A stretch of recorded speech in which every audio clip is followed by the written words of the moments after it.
Here today, we commemorate 1 year of the first film prisoners getting locked up. I remember it well, since I was also in prison at the time. I know how it feels to be on the other side of the fence and how important it is to show up and stand with their comrades, to make sure they hear us and know that we're still fighting on their behalf. Looking at this prison and speaking about it fills me with rage. Life stops the day we go through the gates in the prison van. And while we're frozen in time, the world carries on without us. But our thirst for resistance and action continues unabated. Despite the silence of prison isolation, we wait for news with anticipation and ask our visitors, what's happening out there? Is the movement still going strong?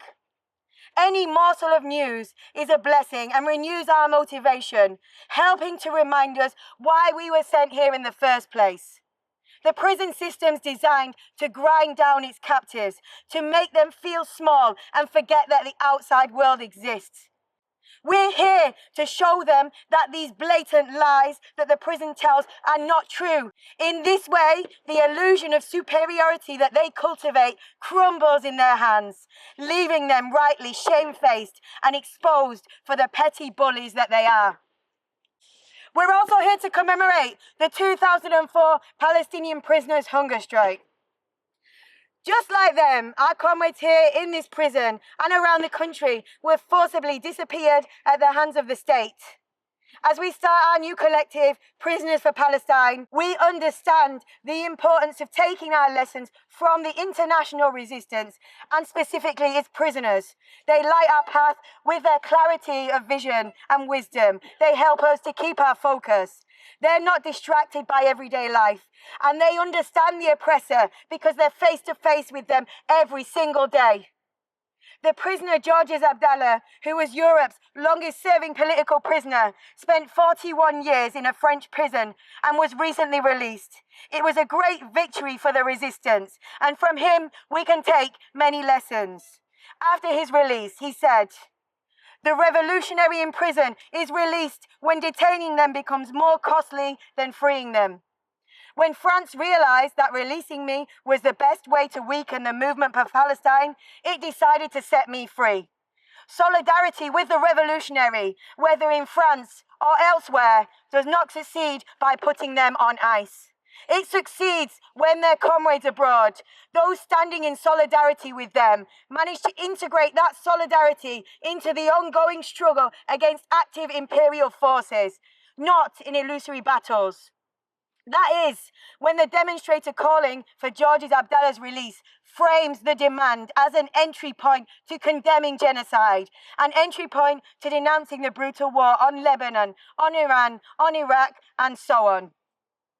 This is what we, Prisoners for Palestine, are here to do on behalf of our prisoners. It is their and our firm belief that the prisoners' role is to push forward and amplify the movement for Palestinian liberation by any means necessary. Our comrades have already been resisting inside the prison in many different ways. For months now, some have been refusing work in the prison system of forced labour. They have fought against prison censorship to tell the outside world about the dire conditions and abuses committed inside these walls. On various occasions, comrades have refused to comply with the prison discipline system. And with the recent deaths at Bronzefield Prison, they coordinated a series of noise protests with the other prisoners, which resulted in the unprovoked assault of one of our comrades by a prison officer. Shame on them! It's a tragic fact that deaths in custody are a common occurrence. And despite the fact that they're usually caused by gross negligence, no one is ever held accountable for this. One such incident occurred while I was in prison. I remember so well the incredible rage that I felt at having to see the person responsible walk around every day as if nothing had ever happened. Today, the prisoners continue in their resistance. Prisoners across Bronzefield took down their prison ID photos from outside their cell doors and instead wrote, "International Day of Solidarity with the Prisoners of Palestine." Woo! Woo!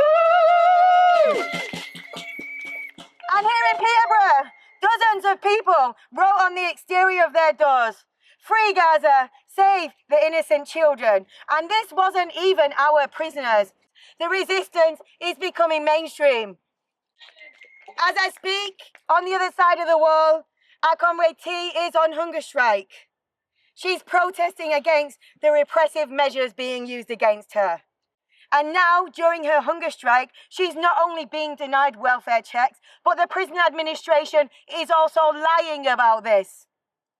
In these places, all they do is lie and cover up the truth, but they're not very intelligent with their lies. It's all so easy to see the truth. So here today, we hold a mirror up to them, and they see themselves as they truly are. They are scum. Every single last one of them are scum. Scum! As we all know, in the Nuremberg trials, the legal defense of just following orders was not valid. And this is now the basis of international humanitarian law. There's no excuse for participating in this system, for choosing to come here every day to act out the darkest side of human instinct. Those that designed the prison system also designed the military-industrial complex. And it seems that here, the Israeli method of indefinite administrative detention has been adopted very quickly, in which the process is the punishment. So by working here, these prison guards aid and abet the genocide, torture and starvation of Palestinians.